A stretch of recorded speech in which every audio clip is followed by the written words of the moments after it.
कुछ दिन पहले जो चीफ जस्टिस थे, जो रिटायर हो गए, चंद्रचूड़ साहब,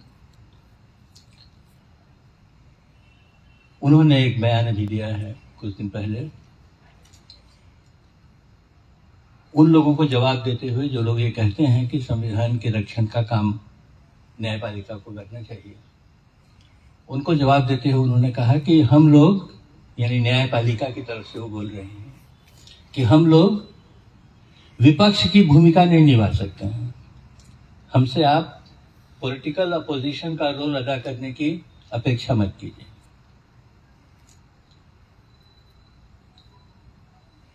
ये पढ़ के मुझको लगा कि चंद्रचूड़ साहब, आपकी पढ़ाई में थोड़ी कमी रह गई। भले आप चीफ जस्टिस बन गए हों, लेकिन आपकी पढ़ाई नहीं हुई पूरी, क्योंकि आप ये समझने में चूक गए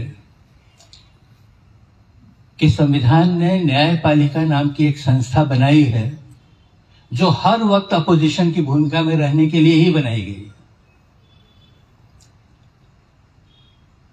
क्योंकि उसको हर वक्त सत्ता अपने अधिकार हाथ में ले इसको रोकने का काम करना है।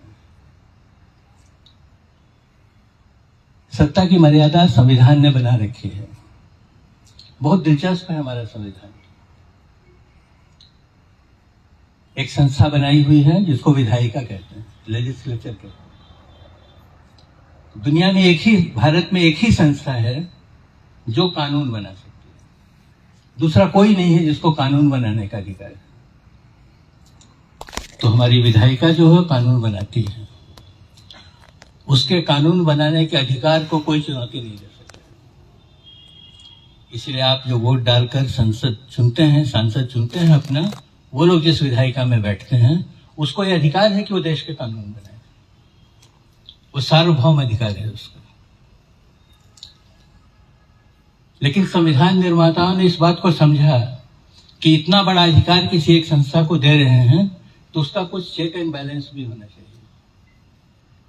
इसलिए उसने क्या किया, उसने कहा कि कानून बनाने का पूरा अधिकार तुम्हारा है, लेकिन तुमने जो कानून बनाया है वो संविधान सम्मत है कि नहीं, इसका फैसला न्यायपालिका करेगी।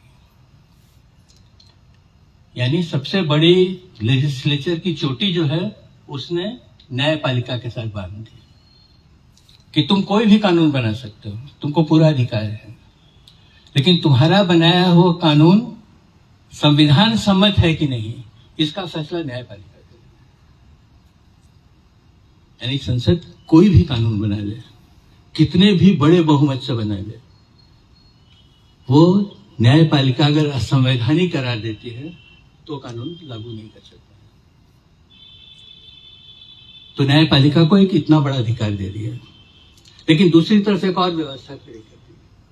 उसने कहा कि न्यायपालिका जो भी फैसला देगी उस फैसले को संसद बहुमत से पलट दे सकती है।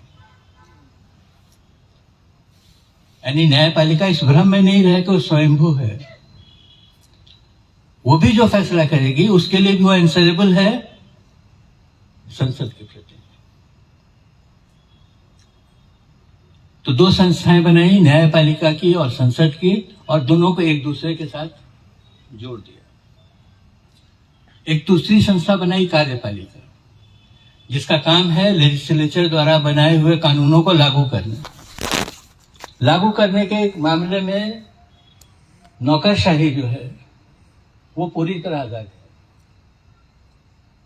लेकिन उसके हर काम की समीक्षा संसद भी कर सकती है और न्यायपालिका भी कर सकती है। यानी उसका भी अधिकार असीम नहीं है, वो भी बंधा हुआ है।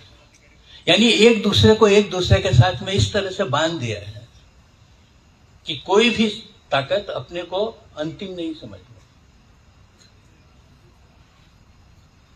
इसको इंटरडिपेंडेंस कहते हैं, परस्परावलंबन।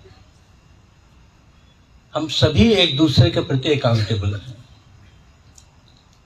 ये एक ऐसी बैलेंस बनाने की कोशिश संविधान निर्माताओं ने की, जिस कारण से 70-75 साल का जो सफर है संविधान का, ये हम लोग पूरा कर सके।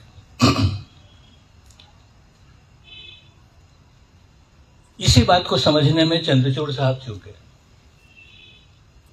अपोजिशन पार्टी में और अपोजिशन में फर्क होता है।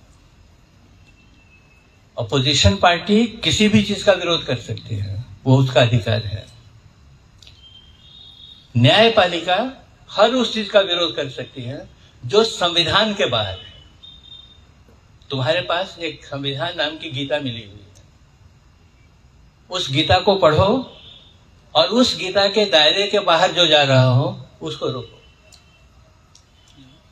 तो अपोजिशन पार्टी का रोल और अपोजिशन का रोल दोनों दो बिल्कुल अलग अलग चीजें हैं, जिसको इस देश का चीफ जस्टिस समझ नहीं सका और एक बिल्कुल बचकाना बयान उसने दिया।